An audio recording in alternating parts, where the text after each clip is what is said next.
ಓಂ ಶಾಂತಿ. ಮುರಳಿ ದಿನಾಂಕ 3/5/25. मुरली महावाक्यಗಳು. मीठे बच्चे, अपने को राज तिलक देने के लिए लायक बनाओ. जितना पढ़ाई पढ़ेंगे, श्रीमत पर चलेंगे तो राज तिलक मिल जाएगा. ಮಧುರ ಮಕ್ಕಳೇ, ತಮಗೆ ರಾಜ ತಿಲಕ ಕೊಟ್ಟುಕೊಳ್ಳುವುದಕ್ಕೆ ಲಾಯಕ್ ಆಗಬೇಕು. ಎಷ್ಟು ವಿದ್ಯೆಯನ್ನು ಓದುತ್ತೀರಿ, ಶ್ರೀಮತ ಅನುಸಾರ ನಡೆಯುತ್ತೀರಿ, ತಮಗೆ ರಾಜ ತಿಲಕವು ದೊರಕುವುದು. ಇಲ್ಲಿವರೆಗೆ ರಾಜ ತಿಲಕ ಅಂದರೆ ಯಾವಾಗ ನಾವು ಭವಿಷ್ಯ ಸತ್ಯುಗದಲ್ಲಿ ಸತೋಪ್ರಧಾನ್ ಜೀವನದೊಳಗೆ ಗದ್ದಿಗೆ ಮೇಲೆ ಕುಳಿತಾಗೇನು ರಾಜ ಆಗುವಂಥ ಸ್ಥೂಲ ರಾಜ, ರೋಲ್ನಲ್ಲಿ ರಾಜ ಆಗುವಂಥ ಸಮಯದೊಳಗೆ ಹಣೆ ಮೇಲೆ ಯಾವ ತಿಲಕವನ್ನು ಇಡಲಾಗ್ತದೋ ಅದಕ್ಕೆ ನಾವು ಯೋಗ್ಯ ಆಗಬೇಕು ಅಂತ ಅಂದ್ಕೊಂಡಿದ್ವಿ. ಅದಕ್ಕಾಗಿಯೇ ಈ ವಿದ್ಯೆ ಶ್ರೀಮತನುಸಾರ ನಡೆಯೋದು ಅಂತ ತಿಳಿತಾ ಬಂದ್ವಿ. ಆದರೆ ಅದಕ್ಕಿಂತಲೂ ಒಂದು ಮೇಲಿನ ಸ್ಥಿತಿ ಇದೆ. ಸಂಗಮ ಯುಗದಲ್ಲಿ ರಾಜ ತಿಲಕವನ್ನು ಕೊಟ್ಕೊಳ್ಳುವಂಥದ್ದು. ರಾಜ ತಿಲಕದ ಒಂದು ಸೂಕ್ಷ್ಮ ಅರ್ಥ ಅಂದರೆ, ಈ ಸಂಗಮ ಯುಗದಲ್ಲಿ ಬಾಬಾರವರ ನಾಲೆಜಿಂದ ನಮಗಿದು ಸ್ಪಷ್ಟ ಆಗಿದೆ. ನಾನು ನಿರಾಕಾರ ಆತ್ಮ ಆಗಿದ್ದೀನಿ ಅಂತ. ನಾನು ನಿರಾಕಾರ ಆತ್ಮ ಆಗಿ ಯಾವಾಗ ವಿಶ್ವನಾಟಕದಲ್ಲಿ ರೋಲ್ ಪ್ಲೇ ಮಾಡಲಿಕ್ಕೆ ಶುರು ಮಾಡಿದೆ, ದ್ವಾಪರ ಯುಗದಿಂದ ಆತ್ಮನ ಮೈಂಡ್ ಆತ್ಮನಿಂದ ಅಗಲಿ ತನ್ನ ಹೊಸ ಒಂದು ಐಡೆಂಟಿಟಿಯನ್ನು ಕ್ರಿಯೇಟ್ ಮಾಡಿಕೊಂಡಿದೆ. ನಾನು ಅಂದ್ರೆ ದೇಹ ಅನ್ನುವಂಥದ್ದು. ಈಗ ಬಾಬಾರ ನಾಲೆಜಿಂದ ನಮಗೆ ತಿಳಿದಿದೆ, ಈಗ ಮೈಂಡ್ ಏನು ಪುರುಷಾರ್ಥ ಮಾಡ್ತಾ ಇದೆ, ಆ ಮೈಂಡಿಗೆ ಇದು ಪಕ್ಕ ಆಗಬೇಕಾಗಿದೆ. ನಾನು ಮೈಂಡ್ ಏನಿದ್ದೀನಿ ಸತೋ ಪ್ರಧಾನ ಆತ್ಮನ ಒಂದು ಸತೋ ಹಿಸ್ಸ ಭಾಗನೇ ಇದ್ದೀನಿ. ನಾ ಮೂಲ ರೂಪದಲ್ಲಿ ಸತೋ ಪ್ರಧಾನ ಇದ್ದೀನಿ. ವಾಪಸ್ ಮತ್ತೆ ನಾನು ಮೂಲ ಆತ್ಮ ಸ್ವರೂಪಕ್ಕೆ ತಿರುಗಬೇಕು ಅಂಥೇಳಿ ಇದು ಯಾವಾಗ ನಿರಂತರ ಸ್ಮೃತಿ ಇರ್ತದೋ ಮೈಂಡ್ ಒಳಗೆ, ನಾನು ಸತೋ ಪ್ರಧಾನ ಆತ್ಮ, ಸತ್ಯ ಆತ್ಮ, ನನ್ನ ಸತ್ಯ ಮೂಲ ಸ್ವರೂಪ ಆತ್ಮಸ್ಥಿತಿನೇ ಆಗಿದೆ. ನಾನಿಷ್ಟೆಲ್ಲ ವಿಚಾರ ಮಾಡುವಂತಹ ಈ ಡ್ರಾಮಾದಲ್ಲಿ ಸಿಲುಕಿಕೊಳ್ಳುವಂಥ ಮೈಂಡಲ್ಲ, ಇದು ಮಾಯಾ ಪ್ರಭಾವ ಇದೆ. ಇದರಿಂದ ಮುಕ್ತಾಗಿ ನನ್ನ ಮೂಲ ಅವಸ್ಥೆಯೊಳಗೆ ನಾ ಮತ್ತೆ ಸೇರ್ಕೊಳ್ಬೇಕನ್ನುವಂಥದ್ದು ಸ್ಥಿತಿ, ಒಂದು ಸ್ಮೃತಿ ನಿರಂತರ ಯಾವಾಗ ಆಗ್ತದೋ ಇದಕ್ಕೆ ರಾಜ ತಿಲಕ ಕೊಟ್ಕೊಳ್ಳೋದು ಅಂತ ಹೇಳ್ತಾರೆ ಬಾಬಾ. ಅದಕ್ಕೆ ನೀವು ಯೋಗ್ಯರಾಗಬೇಕು. ಜಿತ್ನಾ ಪಢಾಯಿ ಪಡೆಂಗೆ, ಬಾಬಾ ಹೇಳ್ತಾರೆ ಎಷ್ಟು ವಿದ್ಯೆ ಓದುತ್ತೀರಿ. ಯಾಕಂದರೆ ಜ್ಞಾನಸಾಗರ ಬಾಬಾ ಯಾವ ವಿದ್ಯೆಯನ್ನು ನಮಗೆ ಓದಿಸ್ತಾ ಇದ್ದಾರೆ. ಈ ವಿದ್ಯೆ ಸರಳ ಸಾಧಾರಣ ವಿದ್ಯೆ ಅಲ್ಲ.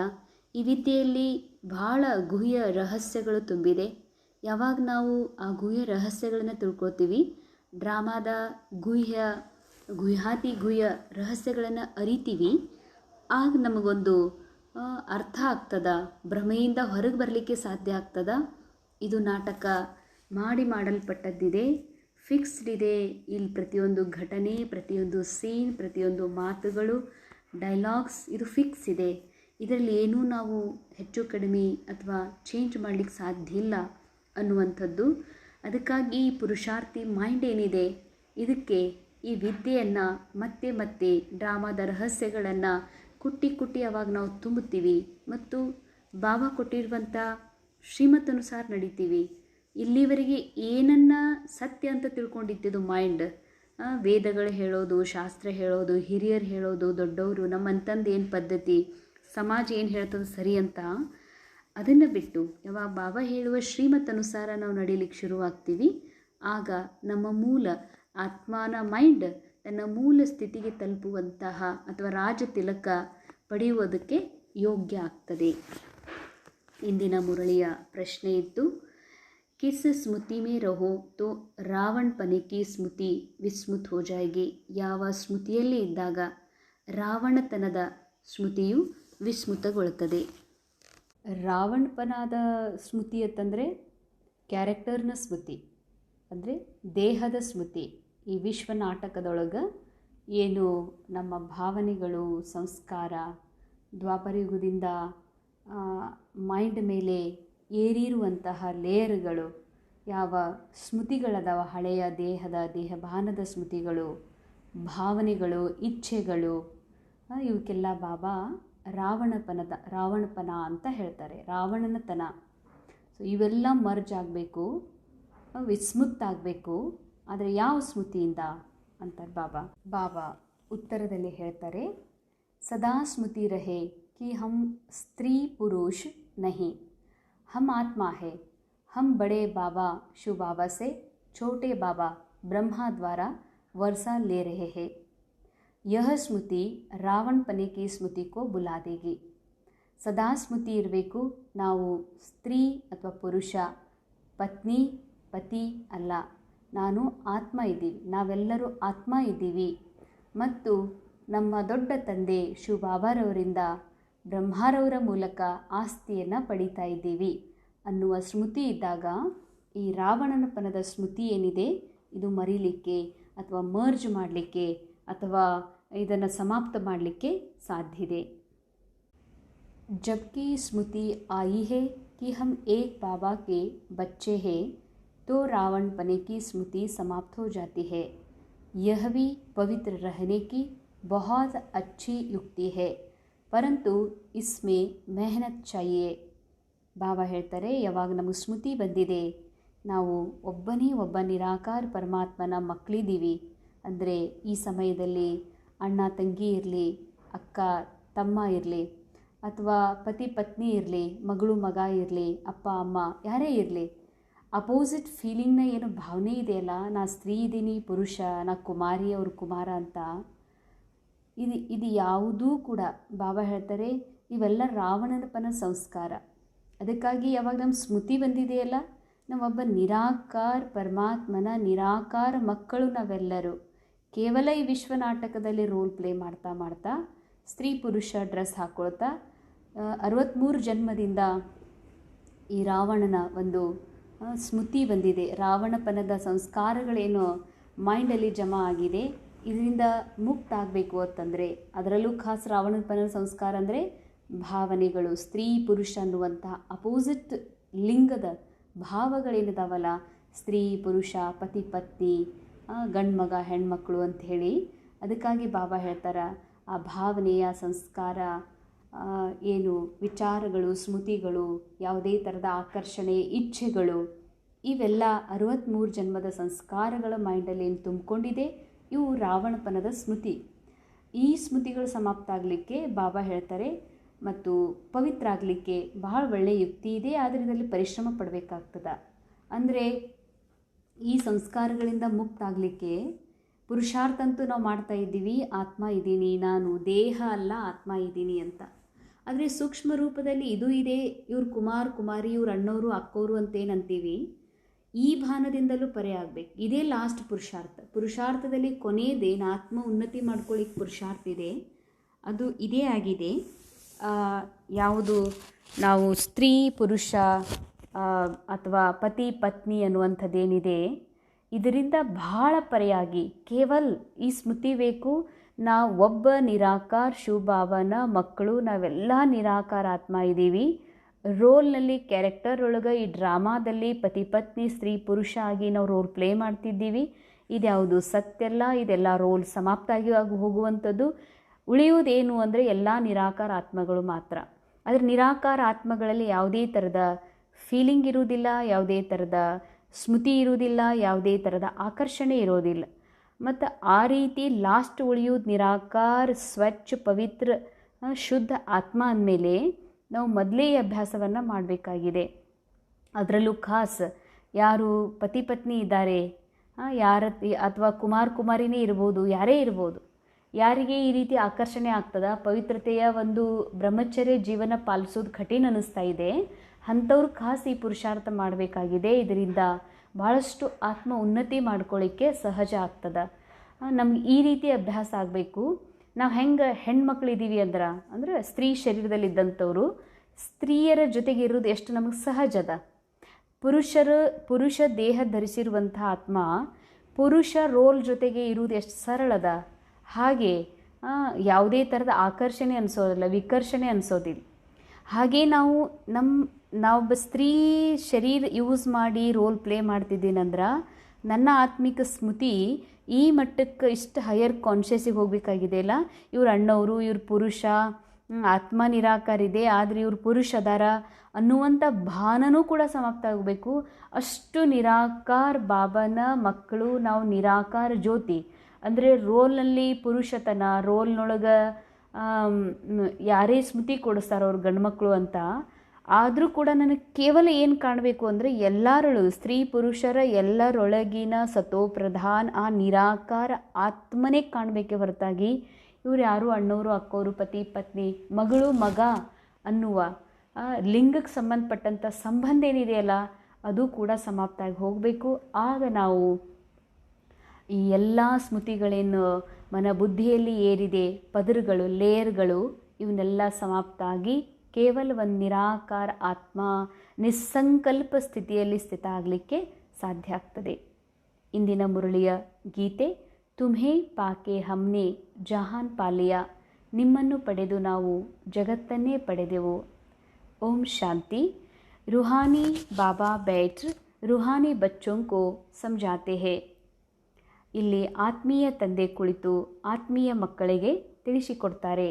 ದೇಖೋ ಸಬ್ ತಿಲಕ್ ಯಹಾ ದೇತೆ ಹೇ ನಾ. ಬಾಬಾ ಅಂತಾರೆ, ಎಲ್ಲರೂ ತಿಲಕವನ್ನು ಎಲ್ಲಿಡ್ತಾರೆ? ಭೃಗುಟಿಯ ಮಧ್ಯದಲ್ಲಿ, ಎರಡು ಹುಬ್ಬುಗಳ ಮಧ್ಯದಲ್ಲಿ. ಇಸ್ ಜಗ ಏಕ್ ತೋ ಆತ್ಮ ನಿವಾಸ್ ಹೈ, दूसरा फिर राज तिलक भी यहाँ दिया जाता. यह आत्मा की निशानी तो है ही. अब आत्मा को बाबा का वर्षा चाहिए ಸ್ವರ್ಗ का. ಬಾಬಾ ಹೇಳ್ತಾರೆ, ಆತ್ಮ ಭೃಗುಟಿಯ ಮಧ್ಯದಲ್ಲಿದೆ. ಅಂದರೆ ರಾಜತಿಲಕ, ಸ್ಥೂಲ ರೂಪದ ರಾಜತಿಲಕ, ಕುಂಕುಮ ಅಥವಾ ತಿಲಕವನ್ನು ಹಣೆಯ ಮಧ್ಯದಲ್ಲಿನೇ ಹಚ್ಚುತ್ತಾರೆ. ಆದರೆ ಬಾಬಾ ಹೇಳುವಂಥ ತಿಲಕ ಯಾವುದು ಅಂತಂದರೆ, ನಾವು ನಿರಾಕಾರ ಆತ್ಮ ಆಗಿರುವಂತಹ ಈ ಮೈಂಡನ್ನು ವಾಪಸ್ ನಿರಾಕಾರಕ್ಕೆ ಕರ್ಕೊಂಡು ಹೋಗುವಂಥದ್ದೇನು ಪುರುಷಾರ್ಥ ಮಾಡಬೇಕಾಗಿದೆಯಲ್ಲ, ಇದಕ್ಕಾಗಿ ಬಾಬಾ ಹೇಳ್ತಾರೆ ರಾಜ ತಿಲಕ ಕೊಟ್ಕೊಳ್ಳೋದಕ್ಕೆ ಯೋಗ್ಯರಾಗಬೇಕು ಅಂತ. ಸೂರ್ಯವಂಶಿ ಚಂದ್ರವಂಶಿ ಮಹಾರಾಜ ಮಹಾರಾಣಿ ಬನ್ನೆ ಕೆ ಲಿಯೆ ಪಡ್ತೆ ಹೇ. ಖಾಸಾಗಿ ನಾವು ಈ ವಿದ್ಯೆಯನ್ನು ಯಾಕೆ ಓದ್ತಾ ಇದ್ದೀವಿ ಅಂದರೆ, ಸೂರ್ಯವಂಶಜರು ಅಂತಂದರೆ ಸಂಪೂರ್ಣತೆ, ಅಂದರೆ ಮನ ಬುದ್ಧಿ ಸಂಸ್ಕಾರ ಮೂರೂ ತನ್ನ ತಮೋಪ್ರಧಾನತೆಯಿಂದ ಮುಕ್ತ, ತನ್ನ ರಾವಣಪನದ ಸಂಸ್ಕಾರಗಳಿಂದ ಮುಕ್ತಾಗಿ ಆತ್ಮ ಸಂಪೂರ್ಣ ಸೂರ್ಯನ ಸಮಾನ ಮನಬುದ್ಧಿ ಸಂಸ್ಕಾರ ಆತ್ಮನಲ್ಲಿ ಯಾವಾಗ ಒಂದಾಗ್ತದೋ ಇದಕ್ಕೆ ಸೂರ್ಯವಂಶಿ ಸ್ಥಿತಿ ಅಂತಾರೆ. ಇದು ಸತ್ಯುಗದ ಮಾತಲ್ಲ. ಸತ್ಯುಗದಲ್ಲಿ ಆಟೋಮೆಟಿಕ್ ಡ್ರಾಮಾ ಅನುಸಾರ ಸಿಕ್ಕೇ ಸಿಗ್ತದೆ, ಏನು ಸಿಗಬೇಕು. ಆದರೆ ನಮ್ಮ ಆತ್ಮನ ಸ್ಥಿತಿ ಏನಾಗಬೇಕಾಗಿದೆ? ಸೂರ್ಯವಂಶ ಸಮಾನ್. ಚಂದ್ರವಂಶಿ ಅಂದರೆ ಶೀತಲ, ಸ್ಪಷ್ಟ, ಶುದ್ಧ, ಸ್ವಚ್ಛ, ಪ್ರಕಾಶಮಯ. ಸೊ ಅದಕ್ಕಾಗಿ ನೀವು ಇಲ್ಲಿ ಓದ್ತಾ ಇದ್ದೀರಿ, ಯಹ ಪಡ್ನಾ ಗೋಯಾ ಅಪನೆ ಲಿಯೇ ಅಪನೆ ಕೋ ರಾಜ ತಿಲಕ್ ದೇನಾ. ಇಲ್ಲಿ ಓದುತ್ತೀವಿ ಅಂತಂದರೆ ನಾವು ಯಾರ ಸಲುವಾಗಿ ಓದ್ತಾ ಇಲ್ಲ, ನಾವು ನಮಗೆ ರಾಜ ತಿಲಕ ಅರ್ಥಾತ್ ಸಂಪೂರ್ಣ ಆತ್ಮಸ್ಥಿತಿಯ ಸ್ಮೃತಿಯ ಒಂದು ಹೈಯರ್ ಕಾನ್ಷಿಯಸ್ಸನ್ನು ತಲುಪೋ ಸಲುವಾಗಿ ನೀವೇನು ಆತ್ಮಾಭಿಮಾನಿ ಆಗುವ ಅಭ್ಯಾಸ ಮಾಡ್ತಿದ್ದೀರಿ, ಯೋಗ್ಯ ಆದಾಗ ರಾಜ ತಿಲಕ ಸಿಗ್ತದೆ ಅಂತಾರೆ ಬಾಬಾ. तुम यहाँ आए ही हो पढ़ने के लिए, ಆತ್ಮ तो यहाँ ನಿವಾಸ करती है ना. ನೀವಿಲ್ಲಿ ಬಂದಿರೋದೇ ಓದೋ ಸಲುವಾಗಿ ಅಂತಾರೆ ಬಾಬಾ. ಆತ್ಮ ಭೃಗುಟಿಯ ಮಧ್ಯದಲ್ಲಿ ನಿವಾಸ ಮಾಡ್ತಿದೆ. ಧಾರಣೆಗಾಗಿ ಮುಖ್ಯ ಸಾರ, अपने को राज तिलक देने के लायक बनाना है, सपूत बच्चा बनकर सबूत देना है, बड़ी रॉयल रखनी है, बाबा का पूरा पूरा मददगार बनना है. ತಮಗೆ ರಾಜ ತಿಲಕ ಕೊಟ್ಕೊಳ್ಳೋದಕ್ಕಾಗಿ ಯೋಗ್ಯ ಮಾಡ್ಕೊಳ್ಬೇಕಾಗಿದೆ. ಅರ್ಥಾತ್ ರಾಜ ತಿಲಕ ಅಂದರೆ ಆತ್ಮನ ಮನಬುದ್ಧಿ ಸಂಸ್ಕಾರ ಏನು ಮೂರು ಮಾಯಾಗ ವಶೀಭೂತ ಆಗಿವೆ, ಅನೇಕ ಭಾವನಾ ಇಚ್ಛೆಗಳಿಂದ ತುಂಬಿದೆ. ಇವುಗಳಿಗೆ ವಾಪಸ್ ಬಾಬಾರ ನಾಲೆಜ್ ಕೊಟ್ಟು, ನಾ ಆತ್ಮ ಸತೋ ಪ್ರಧಾನ್ ಸಂಪೂರ್ಣ ಇದ್ದೀನಿ, ಮನಸ್ಸು ಕೂಡ ಇದನ್ನು ಸಂಪೂರ್ಣ ಸ್ವೀಕಾರ ಮಾಡಬೇಕಿದೆ. ಮನಬುದ್ಧಿ ಸಂಸ್ಕಾರಗಳು ವಾಪಸ್ ರಾವಣನ ಸಂಸ್ಕಾರದಿಂದ ಮುಕ್ತಾಗಿ ಸತೋ ಪ್ರಧಾನತೆ ಕಡೆಗೆ ಬರುವುದಕ್ಕೇ ಬಾಬಾ ರಾಜ ತಿಲಕ ಕೊಟ್ಕೊಳ್ಳೋದಕ್ಕೆ ಯೋಗ್ಯ ಆಗ್ರಿ ಅಂತ. ಸಪೂತ್ ಮಕ್ಕಳಾಗಿ ಸಬೂತ್ ಕೊಡಬೇಕಿದೆ. ಚಲನ್ ಭಾಳ ರಾಯಲ್ ಇರಬೇಕು. ಬಾಬಾರವರ ಪೂರ ಸಹಯೋಗಿ ಆಗಬೇಕು. ಬಾಬಾರವರಿಗೆ ಪೂರ ಸಹಯೋಗಿ ಆಗೋದು ಅಂತಂದರೆ, ಬಾಬಾ ಈ ಸಮಯದಲ್ಲಿ ನಮ್ಮೆಲ್ಲರನ್ನ ದೇವಭಾನದಿಂದ ಮೇಲೆತ್ತಲಿಕ್ಕೆ ಬಂದಿದ್ದಾರೆ, ತಮ್ಮ ಸಮಾನ ಮಾಡ್ಕೊಳ್ಳಿಕ್ಕೆ ಬಂದಿದ್ದಾರೆ. ನಿರಾಕಾರ ಸ್ಥಿತಿ ಕರ್ಕೊಂಡು ಹೋಗೋದಕ್ಕಾಗಿ ನಾವು ಸಹ ಈ ವಿದ್ಯೆಯನ್ನು ಓದುತ್ತಾ ಪುರುಷಾರ್ಥ ಮಾಡ್ತಾ ನಿರಾಕಾರ ಸ್ಥಿತಿಯನ್ನು ತಲುಪಿ ಸಂಪೂರ್ಣ ಯಾವಾಗ ನಮಗೆ ನಾವು ಬಾಬಾರವರ ಪೂರಾ ನಾಲೇಜನ್ನು ಯೂಸ್ ಮಾಡ್ತೀವಿ, ಆ ನಾಲೇಜನ್ನ ಪ್ರಾಕ್ಟಿಕಲ್ ಉಪಯೋಗ ಮಾಡ್ತೀವಿ ಮನಬುದ್ಧಿ ಸಂಸ್ಕಾರಗಳ ಮೇಲೆ, ಯಾವಾಗ ಈ ಮನಬುದ್ಧಿ ಸಂಸ್ಕಾರ ಕಂಪ್ಲೀಟ್ ಆತ್ಮನಲ್ಲಿ ಒಂದಾಗಿ ಆತ್ಮ ನಿರಾಕಾರ ಸ್ಥಿತಿಗೆ ತಲುಪ್ತದೋ ಇದಕ್ಕೆ ಬಾಬಾ ಹೇಳ್ತಾರೆ ಪೂರ್ಣ ಸಹಯೋಗಿ ಆಗೋದು. ಇದಕ್ಕೆ ಪೂರಾ ಸಹಯೋಗಿ, ಬಾಬಾರವರಿಗೆ ನಾವು ಪೂರ್ಣ ಸಹಯೋಗಿ ಆಗ್ತೀವಿ ಆಗ್ಲೇ. ಹಾಗೆ ಬಾಬಾರವರು ಸಂಪೂರ್ಣ ಜ್ಞಾನ ಸಾಗರ್ ಇದ್ದಾರೆ, ಹಾಗೆ ನಾವು ಸಹ ಆತ್ಮ ಮಾಸ್ಟರ್ ಜ್ಞಾನ ಸಾಗರ್ ಆಗಿ ಸಂಪೂರ್ಣ ನಿರಾಕಾರ ಅವಸ್ಥೆಯಲ್ಲಿ ನಿರಂತರ ಎಲ್ಲಿವರೆಗೆ ನಾವು ನಿಲ್ಲುವುದಿಲ್ಲ ಸ್ಥಿತಿ ಅವಸ್ಥಾ, ಯಾವ ನಿಸ್ಸಂಕಲ್ಪ ಸ್ಥಿತಿ ಬೇಕಾಗಿದೆ, ಡ್ರಾಮಾದಿಂದ ಪರೆ ಆದಂತಹ ಬಾಬ್ ಸಮಾನ ನಿಸ್ಸಂಕಲ್ಪ ಸ್ಥಿತಿ, ಆ ಸ್ಥಿತಿ ತಲುಪೋದಕ್ಕೇ ಬಾಬಾ ಸಂಪೂರ್ಣ ಸಹಯೋಗಿ ಆಗೋದು ಅಂತ ಹೇಳ್ತಾರೆ. ಎರಡನೇ ಪಾಯಿಂಟ್, ಈ ಹಮ್ ಸ್ಟೂಡೆಂಟ್ ಹೇ, ಭಗವಾನ್ ಹಮೇ ಪढ़ा रहे हैं, इस खुशी से पढ़ाई पढ़नी है, कभी भी पुरुषार्थ में दिल शिकस्त नहीं बनना है. ನಾವು ಸ್ಟೂಡೆಂಟ್ ಇದ್ದೀವಿ, ಭಗವಂತ ಓದಿಸ್ತಿದ್ದಾರೆ, ಸದಾ ಈ ಖುಷಿಯಲ್ಲಿರಬೇಕು, ಎಂದಿಗೂ ಕೂಡ ಪುರುಷಾರ್ಥದಲ್ಲಿ ದಿಲ್ ಶಿಕಸ್ತ್ ಅಂದರೆ ಬೇಜಾರು ಪಟ್ಕೊಳ್ಳುವಂಥವ್ರು, ಬೋರ್ ಆಗುವಂಥವ್ರು ಆಗಬಾರ್ದು. ಏನೇ ಮನಸ್ಸಿನಲ್ಲಿ ಭಾರೀಪನ ಇದೆ, ಭಾರ ಅನ್ನಿಸ್ತಾ ಇದೆ, ಅಥವಾ ತಿಳಿಲಾರ್ದಂಗೆ ಆಗ್ತಾ ಇದೆ, ಅಥವಾ ಎಲ್ಲೋ ಆಕರ್ಷಿತ ಆಗ್ತಾ ಇದೆ, ನನ್ನನ್ನು ಭಾಳ ಈ ಮೈಂಡನ್ನು ಯಾರೋ ತನ್ನ ಕಡೆಗೆ ಅಟ್ರ್ಯಾಕ್ಟ್ ಮಾಡ್ಕೊಳ್ತಾ ಇದ್ದಾರತ್ತಂದ್ರೆ, ಅಥವಾ ಕನ್ಫ್ಯೂಷನ್ ಇದೆ, ಏನು ಮಾಡಬೇಕಂತ ತಿಳಿತಾ ಇಲ್ಲ ಅಂತಂದರೆ ಅವಶ್ಯ ಬಾಬಾರವರಿಗೆ ಅದನ್ನು ಲೆಟರ್ನ ರೂಪದಲ್ಲಿ ಅಥವಾ ಮನಸ್ಸಿನ ರೂಪದಲ್ಲಿ ತಿಳಿಸಿದ್ವಿ ಅಂದರೆ ಬಾಬಾ ಬಂಧಿಸಲ್ಪಟ್ಟಿದ್ದಾರೆ. ಯಾರು ಸತ್ಯವಾದ ಹೃದಯದಿಂದ ಬಾಬಾರವರಿಗೆ ತಮ್ಮ ಸತ್ಯ ಮಾತುಗಳನ್ನು ಹೇಳ್ತಾರೋ ಬಾಬಾ ಸಹಯೋಗ ಕೊಡಲಿಕ್ಕೆ ಬಂಧಿಸಲ್ಪಟ್ಟಿದ್ದಾರೆ. ಈ ಮಾತು ಮೈಂಡಿಗೆ ಪಕ್ಕಾ ಮಾಡಿಸ್ಬೇಕಾಗಿದೆ. ಅದಕ್ಕೆ ಮೈಂಡ್ ಒಳಗೆ ಏನೇ ಮನಸ್ಸು ಕೆಡುವಂತಹ, ಮನಸ್ಸಿಗೆ ಭಾರ ಅಥವಾ ಕೆಟ್ಟ ಅನಿಸುವಂತಹ ಮಾತುಗಳು ನಡೀತಾ ಇದ್ದಾವತ್ತಂದ್ರೆ ಅದನ್ನು ಮೊದಲು ಬಾಬಾರವರಿಗೆ ಅರ್ಪಣೆ ಮಾಡಬೇಕಾಗಿದೆ. ನಮ್ಮ ಕ್ಯಾರೆಕ್ಟರ್ನಲ್ಲಿ ಭಲೇ ಒಳ್ಳೆಯ ರೋಲೇ ಇರ್ಬೋದು, ನಮ್ಮ ಈ ಕ್ಯಾರೆಕ್ಟರ್ನ ಮೂಲಕ ಕೆಟ್ಟ ರೋಲು ಪ್ಲೇ ಆಗ್ತಿರ್ಬೋದು, ಕಮ್ಮಿ ಇರ್ಬೋದು ಅಥವಾ ಹೆಚ್ಚಿರ್ಬೋದು, ಉಪ್ಪರ್ ನೀಚೆ ಏನೇ ಇರ್ಬೋದು. ಆದರೆ ಅದಕ್ಕೆ ಬಾಬಾ ಜವಾಬ್ದಾರಿದ್ದಾರೆ.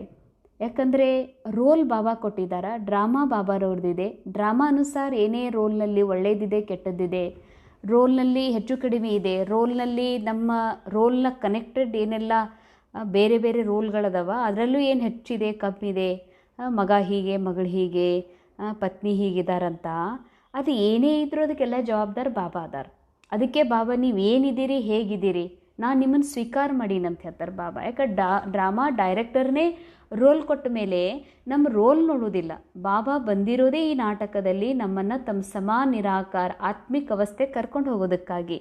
ಸೊ ಆ ವಿಷಯದಲ್ಲಿ ನಾವು ಆ ಮಟ್ಟಕ್ಕೆ ಮೇಲೆ ಹೋಗಬೇಕು ಅಂತಂದರೆ ಬಾಬಾರವರು ಏನು ನಮಗೆ ಮೇಲೆತ್ತಲಿಕ್ಕೆ ಬಂದಿದ್ದಾರೆ.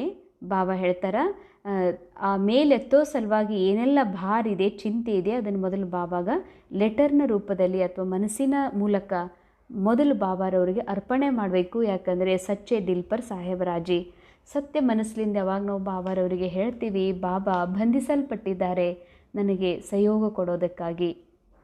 ಇವತ್ತಿನ ಮುರಳಿಯ ವರದಾನ್, अपने अधिकार की स्मृति द्वारा शक्ति द्वारा त्रिमूर्ति रचना को सहयोगी बनाने वाले मास्टर रचता भव.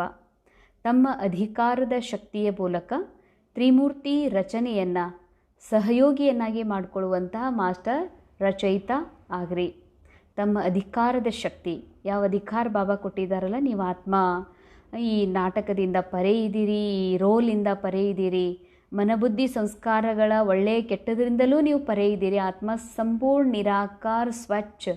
ಇವೆಲ್ಲ ಪರಿಸ್ಥಿತಿಗಳಿಂದ, ಎಲ್ಲ ಮಾತಿನಿಂದ, ಡ್ರಾಮಾದ ಪ್ರಭಾವದಿಂದ ಆತ್ಮ ಖುದ್ ಮೂಲ ರೂಪದಲ್ಲಿ ಪರೆ ಇದೆ ಅನ್ನುವಂಥದ್ದು ಏನು ಬಾಬಾ ನಮಗೆ ಅಥಾರಿಟಿ ಕೊಟ್ಟಿದ್ದಾರೆ, ಆ ಸ್ಮೃತಿಯ ಶಕ್ತಿಯಿಂದ ತ್ರಿಮೂರ್ತಿ ರಚನೆಗಳೇನಿದಾವೆ, ತಮ್ಮ ತ್ರಿಮೂರ್ತಿ ರಚನೆಗಳು, ಆತ್ಮ ರಚಿಸಿರುವಂಥ ರಚನೆಗಳು, ಮನ ಬುದ್ಧಿ ಸಂಸ್ಕಾರ, ಇವುಗಳನ್ನು ನಿಮ್ಮ ಸಹಯೋಗಿಯನ್ನಾಗಿ ಮಾಡಿಕೊಂಡು ಮಾಸ್ಟರ್ ರಚಯಿತ ಆಗ್ರಿ ಅಂತ ಬಾಬಾ ವರದಾನ ಕೊಡ್ತಾರೆ.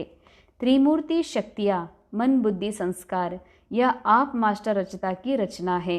ತ್ರಿಮೂರ್ತಿ ಶಕ್ತಿಗಳು ಅಂದರೆ ಮನ ಬುದ್ಧಿ ಸಂಸ್ಕಾರ, ಇವು ತಾವು ಆತ್ಮರ ಮಾಸ್ಟರ್ ರಚಯಿತನ ರಚನೆಯಾಗಿವೆ. ನಾ ಆತ್ಮ, ಬಾಬಾ ನನಗೆ ಅಧಿಕಾರ ಕೊಟ್ಟಿದ್ದಾರೆ. ಯಾವ ಅಧಿಕಾರ? ನಿರಾಕಾರ ಆತ್ಮ ಸಂಪೂರ್ಣ ರಾಜ ಇದೆ. ನಾ ಆತ್ಮ ರಾಜ ಇದ್ದೀನಿ, ರಾಜ ಆತ್ಮ ಅಂದಮೇಲೆ ನನ್ನ ಅಧಿಕಾರದ ಸ್ಮೃತಿಯಿಂದ ಈ ಯಾವ ತ್ರಿಮೂರ್ತಿ ಇದಾವ ಮನ ಬುದ್ಧಿ ಸಂಸ್ಕಾರ, ಇವುಗಳ ಮೇಲೆ ನಾನು ರಚಯಿತಾ ಇದ್ದೀನಿ. ಅರ್ಥಾತ್ ಯಾವಾಗ ನಾವು ಆತ್ಮ ವಿಶ್ವ ನಾಟಕದಲ್ಲಿ ಎಂಟರ್ ಆಗ್ತೀವಿ, ಆತ್ಮ ಯಾವಾಗ ಸತೋ ಪ್ರಧಾನ ಇತ್ತೋ ಆತ್ಮನ ಮನಬುದ್ಧಿ ಸಂಸ್ಕಾರಗಳು ಸತೋ ಇರೋದ್ರಿಂದ ಮನಬುದ್ಧಿ ಸಂಸ್ಕಾರಗಳೇ ಈ ಸತ್ಯುಗದ ರಚನೆಯನ್ನು ಮಾಡ್ತಾವೆ. ಅಂದರೆ ಸತ್ಯುಗದಲ್ಲಿ ಏನೆಲ್ಲ ಹೊರಗಡೆ ಕಾಣಿಸ್ತಿತ್ತೋ ಶರೀರ ಸಹಿತ, ಅದು ಯಾರ ರಚನೆ ಅಂತಂದರೆ ನಾನೇ ಆತ್ಮ ಮನಬುದ್ಧಿ ಸಂಸ್ಕಾರಗಳ ಮೂಲಕ, ನನ್ನ ಸತೋಪ್ರಧಾನ್ ಮನಬುದ್ಧಿ ಸಂಸ್ಕಾರಗಳ ಮೂಲಕ ಸತ್ಯುಗದ ಸ್ಥಾಪನೆಯನ್ನು ಮಾಡ್ತೀನಿ. ಆದರೆ ಈ ನಾಲೆಜ್ ನನಗೆ ಬಾಬಾ ಈಗ ಕೊಟ್ಟಿದ್ದಾರೆ. ನಮಗೆ ಗೊತ್ತಿರಲಿಲ್ಲ ಈ ಪ್ರಪಂಚದೊಳಗೆ, ಸತ್ಯುಗದ ಜಗತ್ತಿನಲ್ಲಿ ಸಮಯದೊಳಗೆ ಇಷ್ಟೆಲ್ಲ ಶುದ್ಧ ಪರಿವಾರಗಳು, ಇಷ್ಟು ಮೆಹಲ, ಇಂಥ ಒಳ್ಳೆಯ ಎಲ್ಲ ಸಂಬಂಧ, ಈ ಸೃಷ್ಟಿ ಇದೆಲ್ಲ ಯಾರಿಂದ ರಚಿಸಲ್ಪಡ್ತು ಅಂತಂದರೆ ಮನಬುದ್ಧಿ ಸಂಸ್ಕಾರ, ನನ್ನದೇ ಮನಬುದ್ಧಿ ಸಂಸ್ಕಾರಗಳ ಮೂಲಕ. ಮತ್ತು ದ್ವಾಪರಯುಗದಿಂದ ಯಾವಾಗ ಈ ಮೈಂಡ್ ಮನಬುದ್ಧಿ ಸಂಸ್ಕಾರ ಮಾಯೆಗೆ ವಶೀಭೂತ ಆಗ್ತವೋ ಆಗಲೂ ಕೂಡ ದ್ವಾಪರಯುಗದ ನಮ್ಮೆಲ್ಲ ರಚನೆ, ಈ ಸೃಷ್ಟಿ, ಈ ಪ್ರಕೃತಿ, ಇಷ್ಟೆಲ್ಲ ರೋಗಗಳು ಮನಬುದ್ಧಿ ಸಂಸ್ಕಾರಗಳಿಂದಲೇ ಕ್ರಿಯೇಟ್ ಆಗಿದೆ. ಅರ್ಥಾತ್ ಇವತ್ತು ಕಲಿಯುಗದೊಳಗೆ ಅಥವಾ ಈ ಸಂಗಮ ಯುಗದಲ್ಲಿ ಇವತ್ತು ಈ ಶರೀರ ಹೀಗಿರಬೇಕಂದ್ರೆ, ನನ್ನ ಸುತ್ತಮುತ್ತ ಇರುವ ಸಂಬಂಧಗಳು ಹೀಗಿರಬೇಕು ಅಂದರೆ, ಅಥವಾ ಏನೆಲ್ಲ ಸಾಮಾನು ನನ್ನ ಎದುರುಗಡೆ ಇದೆ ಅಂತಂದರೆ ಮನಬುದ್ಧಿ ಸಂಸ್ಕಾರಗಳ ಮೂಲಕ ನಾನೇ ಕ್ರಿಯೇಟ್ ಮಾಡಿದ್ದೀನಿ. ಆದರೆ ಈಗ ಅದನ್ನು ಏನೂ ನಾಶ ಮಾಡಲಿಕ್ಕೆ ಸಾಧ್ಯ ಇಲ್ಲ. ಬಟ್ ನಾ ಆತ್ಮ, ಬಾಬಾ ಯಾವಾಗ ನನಗೆ ಈಗ ನಾಲೆಜ್ ಕೊಟ್ಟಿದ್ದಾರೆ ಸಂಗಮ ಯುಗದಲ್ಲಿ, ನಾ ಆತ್ಮ ಇದ್ದೀನಿ, ಮನಬುದ್ಧಿ ಸಂಸ್ಕಾರ ನನ್ನ ರಚನೆಗಳು, ಇವು ರಚನೆಯಿಂದ ಬಹಳಷ್ಟು ರಚಿಸಲ್ಪಟ್ಟಿದೆ ಇಲ್ಲಿವರೆಗೆ. 5,000 ವರ್ಷದ ನಾಟಕದ ರಚಯಿತ ಯಾರು ಅಂತಂದರೆ ನಾನೇ ಆತ್ಮ, ಅರ್ಥಾತ್ ಮನಬುದ್ಧಿ ಸಂಸ್ಕಾರ. ಆದರೆ ಇವುಗಳನ್ನು ಏನೂ ಮಾಡೋಕ್ಕಾಗೋದಿಲ್ಲ. ಆದರೆ ಏನು ಮಾಡ್ಬೋದು? ನಾನು ನನ್ನ ಮೂಲ ಸ್ಥಿತಿಯಲ್ಲಿ ಸ್ಥಿತ ಆಗಿ ಕೇವಲ ಆಗುತ್ತಿರುವ ಎಲ್ಲವನ್ನ ಸಾಕ್ಷಿ ದೃಷ್ಟ ಆಗಿ ನೋಡ್ತಾ, ಈ ಮನಬುದ್ಧಿ ಸಂಸ್ಕಾರಗಳಿಗೆ ಬಾಬಾ ಕೊಟ್ಟಿರುವಂಥ ನಾಲೆಜನ್ನು ಸ್ಮೃತಿ ಕೊಡಿಸ್ತಾ ಕೊಡಿಸ್ತಾ ಕೊಡಿಸ್ತಾ ಈ ಮೂರು ರಚನೆಯನ್ನು ಮತ್ತೆ ನನ್ನ ಮೂಲ ರೂಪದಲ್ಲಿ ಒಂದು ಮಾಡಬೇಕಾಗಿದೆ. ಇವು ಮೂರನ್ನು ಸತೋ ಪ್ರಧಾನಗೊಳಿಸಬೇಕಾಗಿದೆ. ಅದಕ್ಕಾಗಿ ಬಾಬಾ ಹೇಳ್ತಾರೆ, ಇವು ನಿಮ್ಮ ರಚನೆ ಇದೆ, ನೀವೇನು ಮಾಡ್ಬೋದು, ಇವುಗಳನ್ನು ಮತ್ತೆ ನಿಮ್ಮ ಸಹಯೋಗಿಯನ್ನಾಗಿ ಮಾಡ್ಕೊಳ್ಬೋದು. ಯಾವಾಗ ನಾ ಆತ್ಮ ಬಾಬಾರ ನಾಲೆಜಿಂದ ಈ ಮನಬುದ್ಧಿ ಸಂಸ್ಕಾರಗಳನ್ನು ಯಾವಾಗ ಈ ನಾಲೆಜ್ ಕೊಡ್ತಾ ಹೋಗ್ತೀನಿ, ನಾನು ಯಾರಿದ್ದೀನಿ, ನನ್ನ ಮೂಲ ನಿರಾಕಾರ ಆತ್ಮ, ಶುದ್ಧ ಆತ್ಮ ಅನ್ನೋದು ಯಾವಾಗ ಮನಬುದ್ಧಿ ಸಂಸ್ಕಾರಗಳಿಗೆ ಶಿಕ್ಷಣ ಕೊಡ್ತಾ ಹೋಗ್ತೀನೋ, ಈ ಮನಬುದ್ಧಿ ಸಂಸ್ಕಾರಗಳೇನು ಇಷ್ಟೊಂದು ವಿಸ್ತಾರ ಮಾಡಿಟ್ಟಿದೆ, ಇಷ್ಟು ಸಂಬಂಧಗಳು, ಇಷ್ಟು ವಸ್ತು, ಇಷ್ಟು ನೆನಪುಗಳು, ಸಂಸ್ಕಾರಗಳು ಏನೆಲ್ಲ ಇದೆ, ಇದನ್ನೆಲ್ಲ ಸಮೇಟಿಸ್ಲಿಕ್ಕೆ ಶುರುವಾಗ್ತದೆ. ಅಂದರೆ ವಿಸ್ತಾರವು ಸಾರದಲ್ಲಿ ಬರಲಿಕ್ಕೆ ಶುರುವಾಗ್ತದೆ. ಯಾವಾಗ ನಾ ಆತ್ಮ ಬಾಬಾರವರ ನಾಲೆಜನ್ನು ಉಪಯೋಗ ಮಾಡ್ತಾ ಮನಬುದ್ಧಿ ಸಂಸ್ಕಾರಗಳನ್ನು ವಾಪಸ್ ಒಂದು ಮಾಡಲಿಕ್ಕೆ ಪುರುಷಾರ್ಥ ಮಾಡ್ತೀನಿ. जैसे राजा स्वयं कार्य नहीं करता, कराता है, करने वाला राज्य कारोबारी अलग होते हैं. ಬಾಬಾ ಹೇಳ್ತಾರೆ, ರಾಜ ಏನೂ ಕೆಲಸ ಮಾಡೋದಿಲ್ಲ. ರಾಜ ತನ್ನ ಕರ್ಮಚಾರಿಗಳಿಂದ ಕರ್ಮ ಮಾಡಿಸ್ತಾನೆ, ಕೆಲಸ ಮಾಡಿಸಿಸ್ತಾನೆ. ಹಾಗೆ ಆತ್ಮ ಏನೂ ಮಾಡೋದಿಲ್ಲ. ಇದು ಸತ್ಯ. ಆತ್ಮ ಏನನ್ನೂ ಮಾಡೋದಿಲ್ಲ. ಆದರೆ ಮನಬುದ್ಧಿ ಸಂಸ್ಕಾರಗಳ ಮೂಲಕ, ಕರ್ಮೇಂದ್ರಿಯಗಳ ಮೂಲಕ ಆತ್ಮ ಕಾರ್ಯವನ್ನು ಮಾಡಿಸಿಸ್ತದೆ. ऐसे आत्मा भी करावनहार है, करनहार ये विशेष त्रिमूर्ति शक्तियाँ है. ಹೇಗೆ ಆತ್ಮ ಕರಾವನಹಾರ್, ಆತ್ಮ ಮಾಡಿಸ್ತದೆ, ಇವು ಮೂರು ತ್ರಿಮೂರ್ತಿ ಶಕ್ತಿ ಮನಬುದ್ಧಿ ಸಂಸ್ಕಾರಗಳು ಮಾಡುವಂಥವಾಗಿವೆ. तो मास्टर रचयिता के वरदान को स्मृति में रख त्रिमूर्ति शक्तियों को और साकार कर्मेंद्रियों को सही रास्ते पर चलाओ. ಬಾಬಾ ಹೇಳ್ತಾರೆ, ನಾ ಆತ್ಮ ಅನ್ನುವಂಥ ಸ್ಮೃತಿ, ಕರಾವನಹಾರ್ ಅನ್ನುವಂಥ ಸ್ಮೃತಿ ಮಾಡಿಸುವಂಥವನು, ನಾನೇನೂ ಮಾಡಲಿಕ್ಕೆ ಸಾಧ್ಯ ಇಲ್ಲ. ಆದರೆ ಈ ಮನಬುದ್ಧಿ ಸಂಸ್ಕಾರಗಳು ನಾ ಹೇಳ್ದಂಗೆ ಕೇಳ್ತವೆ. ಈ ಸ್ಮೃತಿ ಪಕ್ಕಾ ಇರಲಿ. ಈ ಸ್ಮೃತಿ ಇದ್ದಾಗ ಸಾಕಾರ ಕರ್ಮೇಂದ್ರಿಯಗಳು, ಏನು ಕರ್ಮೇಂದ್ರಿಯಗಳದ ಪಂಚ ಇಂದ್ರಿಯಗಳು, ಅವುಗಳನ್ನು ಕೂಡ ಸರಿ ದಾರಿಯಲ್ಲಿ ತರಲಿಕ್ಕೆ ಸಾಧ್ಯ ಇದೆ. ಯಾವಾಗ ಈ ಮೂರು ಮನಬುದ್ಧಿ ಸಂಸ್ಕಾರಗಳನ್ನು ನನ್ನ ಒಂದು ಅಧೀನದಲ್ಲಿ ತಗೊಂಡು ಸತೋಪ್ರಧಾನ ಶಿಕ್ಷಣ ಏನು ಬಾಬಾ ಕೊಡ್ತಿದ್ದಾರಾ ಅವುಗಳನ್ನು ಸ್ಮೃತಿ ಕೊಡಿಸ್ತಾ, ಮನಬುದ್ಧಿ ಸಂಸ್ಕಾರಗಳಿಗೆ ಸ್ಮೃತಿ ಕೊಡಿಸ್ತಾ ಇವುಗಳನ್ನು ಸತೋಗೊಳಿಸಿ ಇವುಗಳ ಮೂಲಕ ಸಾಕಾರ ಕರ್ಮೇಂದ್ರಿಯಗಳನ್ನು ಕೂಡ ರಾಸ್ತೆ ಮೇಲೆ ಅಂದರೆ ಸರಿ ದಾರಿಗೆ ತರಲಿಕ್ಕೆ ಸಾಧ್ಯ ಇದೆ. ಯಾಕಂದರೆ ಇಲ್ಲಿವರೆಗೂ ಕೂಡ ಕರ್ಮೇಂದ್ರಿಯಗಳು ತನ್ನ ಒಂದು ಆಕರ್ಷಣೆಗೆ ಒಳಗಾಗ್ತಾ ಇವೆ. ಅಂದರೆ ನಾವು ಹೇಳಿದಂಗೆ ಮನಬುದ್ಧಿ ಸಂಸ್ಕಾರಗಳು ಆಗಲಿ ಅಥವಾ ದೇಹದ ಇಂದ್ರಿಯಗಳಾಗಲಿ ಏನು ಮಾತು ಕೇಳ್ತಾ ಇಲ್ಲ, ಅವು ಕೂಡ ಸರಿ ರಾಸ್ತೆಯಲ್ಲಿ ಬರಲಿಕ್ಕೆ ಸಾಧ್ಯ ಇದೆ. ಯಾವಾಗ ಅಧಿಕಾರ ಸ್ಮೃತಿಯಿಂದ ನಾ ಆತ್ಮ ರಾಜ ಇದ್ದೀನಿ, ಮನಬುದ್ಧಿ ಸಂಸ್ಕಾರಗಳು ನನ್ನ ರಚನೆ ಇದೆ, ನನ್ನಿಂದಲೇ ಇಷ್ಟೆಲ್ಲ ಕ್ರಿಯೇಟ್ ಆಗಿದೆ, ಮತ್ತು ನಾನು ವಾಪಸ್ ನನ್ನ ಮೂಲ ಸ್ಥಿತಿಗೆ ಬಂದಾಗ ಇದೆಲ್ಲ ವಿಸ್ತಾರ ಎಲ್ಲ ಸಾರ ರೂಪದಲ್ಲಿ ಬರ್ತದೆ.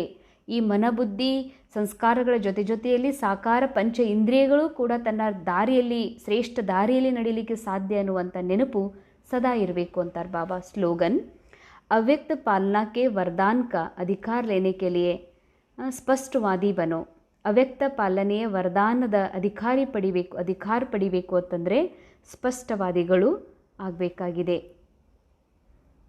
ಬಾಬಾರವರು ಇವತ್ತು ವಿಶೇಷವಾದಂಥ ರಹಸ್ಯವನ್ನು ಹೇಳ್ತಾ ಇದ್ದಾರೆ.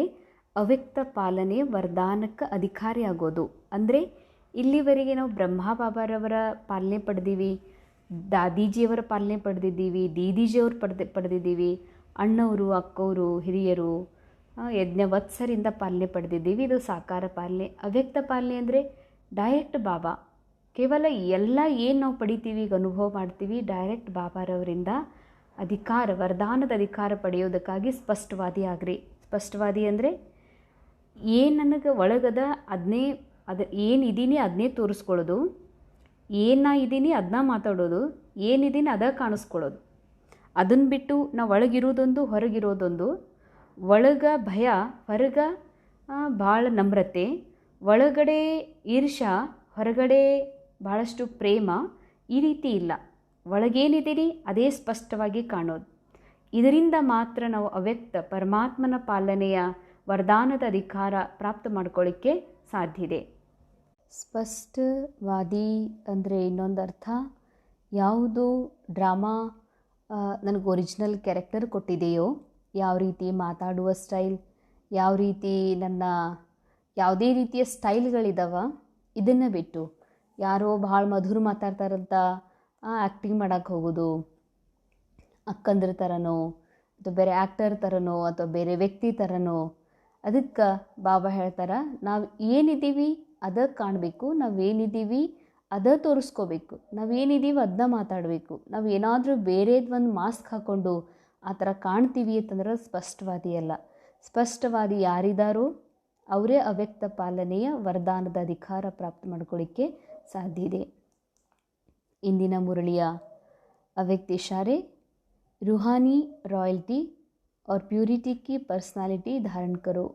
ಆತ್ಮೀಯ ವ್ಯಕ್ತಿತ್ವ ಹಾಗೂ ಪವಿತ್ರತೆಯ ಪರ್ಸ್ನಾಲಿಟಿಯನ್ನು ಧಾರಣೆ ಮಾಡಿಕೊಡ್ರಿ.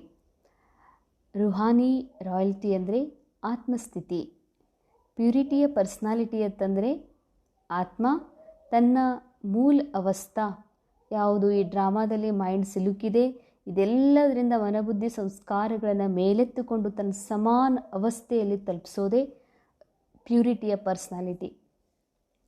पवित्रता सिर्फ ब्रह्मचर्य नहीं, वह तो फाउंडेशन है, लेकिन साथ में और चार भी है. ಬಾಬಾ ಅಂತರ ಪವಿತ್ರತೆ ಅಂತಂದರೆ ಕೇವಲ ಬ್ರಹ್ಮಚರ್ಯ ಅಲ್ಲ, ಇದು ಫೌಂಡೇಶನ್ ಆಗಿದೆ, ಅದರ ಜೊತೆಯಲ್ಲಿ ಇನ್ನೂ 4 ಜನ ಇದ್ದಾರೆ ಅಂತಾರೆ ಬಾಬಾ. ಅಂದರೆ ಬ್ರಹ್ಮಚರ್ಯ ಅಂದರೆ ಕಾಮ ವಿಕಾರ ತ್ಯಜಿಸೋದೊಂದೇ ಬ್ರಹ್ಮಚರ್ಯ, ಒಂದೇ ಪವಿತ್ರತೆ ಅಲ್ಲ. ಯಾಕೆಂದರೆ ಎಷ್ಟೋ ಜನ ಹೀಗೆ ತಿಳ್ಕೊಂಡಿದ್ದಾರೆ, ಯಾರು ಬ್ರಹ್ಮಚರ್ಯ ಪಾಲನೆ ಮಾಡ್ತಾರೋ ಅಪ್ನೇ ಆಪ್ಕೋ ತಮಗೆ ತಾವು ಹೀಗೆ ತಿಳ್ಕೊತಾರ, ನಮ್ಮಷ್ಟು ಶ್ರೇಷ್ಠ ಯಾರೂ ಇಲ್ಲ. ಹಾಗೆ ನೋಡಿದ್ರೆ ಸನ್ಯಾಸಿಗಳು ಅದರ ಜಗತ್ತಿನಲ್ಲೂ ಅನೇಕ ಜನ ಇದ್ದಾರೆ.